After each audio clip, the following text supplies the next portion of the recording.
You and I, we're living through one of the biggest transformations in human history. It's a revolution, okay, but it's not being powered by steam or electricity. It's being powered by a new kind of intelligence, and it is coming at us way faster than anybody expected.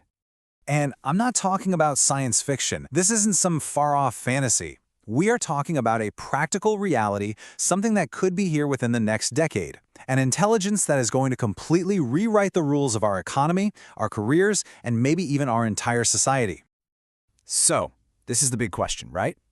Is this new power going to solve all our huge problems? Everything from curing disease to ending the energy crisis?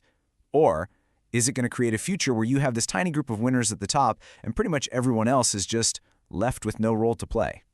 To really get a handle on what's coming our way, we're going to lean on the insights of a top AI scientist who's been on the front lines of this stuff for 20 years.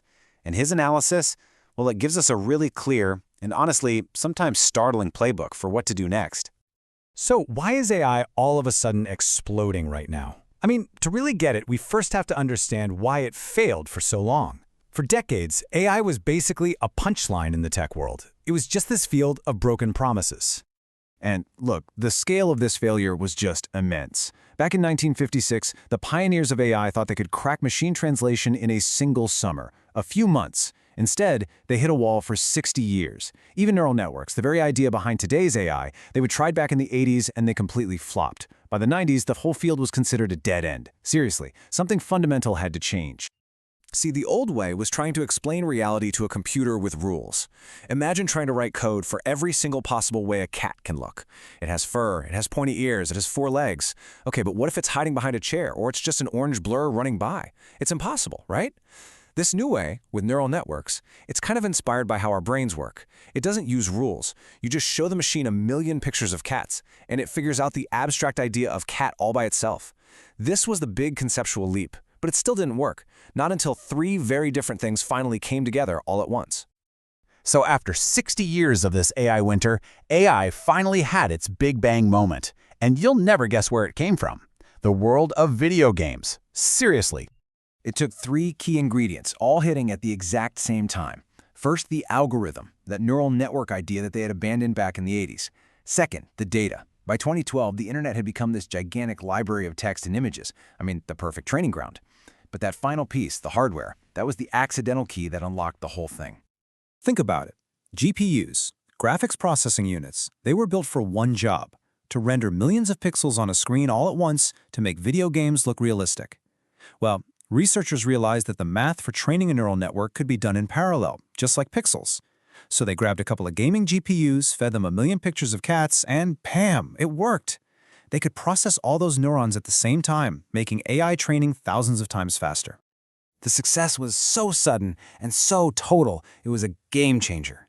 But the problem was, the name AI was toxic. It was the brand of 60 years of failure. So to signal that this time was different, truly different, they gave it a new name, deep learning, a rebrand for a revolution.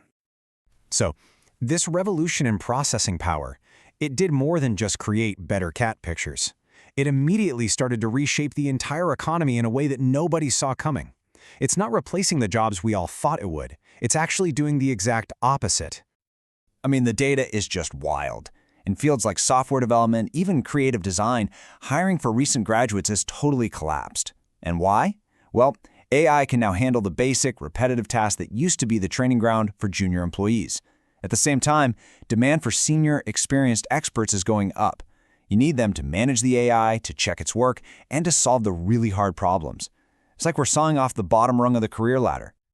This is what's kicking off a new economic reality, the superstar economy. In this system, the gap between being pretty good at your job and being great at your job becomes a giant chasm. AI can handle all the good enough work, so the only safe place to be is at the absolute top of your field. You have to be the superstar. It doesn't matter if you're a writer, a marketer, a programmer. The middle of the pack is now the most dangerous place you can be. So let this sink in. The threat isn't a robot coming to take your job. The threat is a coworker who has mastered AI as a tool and can now do 10 times more work than you. The competition is still human, but the weapon is AI. So where is all this headed? We're not just talking about AI that can write an email or make a picture. No, the next logical step, kind of the end game of all this, is the arrival of artificial general intelligence, or AGI. You know, just a few years ago, AIG was this distant fantasy, but now the consensus among the experts is that it's a matter of when, not if. And the timeline? Potentially just 5 to 10 years from now. A machine that isn't just a tool, but a potential replacement for human intelligence itself. And this brings us to two radically different possible futures. On the one hand, you've got this incredible utopian vision from Silicon Valley. An AGI could solve problems we can't even touch, like nuclear fusion for limitless clean energy. It could cure aging and disease. With AI-driven robots, the cost to make physical things could drop to almost zero. The global economy could grow at a staggering 20% per year.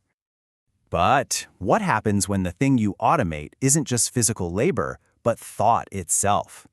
All that immense wealth and power from AGI, it's probably not going to be distributed equally.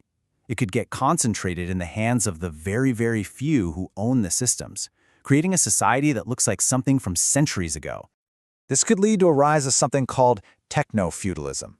At the very top, you have the lords, the people who own the AI and the data centers. Below them, a small class of human superstars, entertainers, artists, influencers. And the other 95% of us? We become serfs, living on some kind of universal basic income. But think about it. If you don't work and you don't pay taxes, do you still have a political voice? This could threaten the very foundation of democracy. Okay, this all sounds pretty overwhelming, I get it. But the goal here isn't to scare you, it's to prepare you. So what can you actually do to get ready for this future? Here's a concrete playbook. Your strategy really depends on how old you are. If you're over 50, you're probably in a decent spot. You'll likely retire just as the biggest disruptions hit, so your focus should be on preserving your capital. For those of you in your 30s and 40s, your mission is to become that superstar in your field and build a 1 to 3 year financial buffer. And for the youngest generation, the path is extreme specialization. The era of being a generalist is over. You have to find the one thing you are passionate enough about to become the absolute best at. But regardless of your age, two actions are universal for everyone. First, you have to use these tools deeply. And I don't mean just asking them for a dinner recipe. Push them. Make them write code for you. Build a business plan. Create a short film. You need to build a real, intuitive feel for what they can and can't do. Second, build capital. In a world where AI provides nearly infinite labor, the economic value of human labor is going to fall. It's just inevitable. The value of the capital, the money needed to build and run the AIs, is going to skyrocket. But let's end on a more subtle danger, one that exists even in that perfect utopian scenario. Imagine it's 11 p.m. and you want to order fried chicken. In the future, your personal AI assistant, knowing your health goals, knowing your cholesterol levels, it might just say no.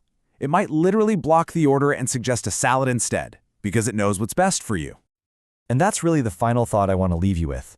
In a world where an all-knowing intelligence can optimize every single decision for our own good, what happens to our freedom to make mistakes, to be imperfect, to be, for better or for worse, human? It's something to think about.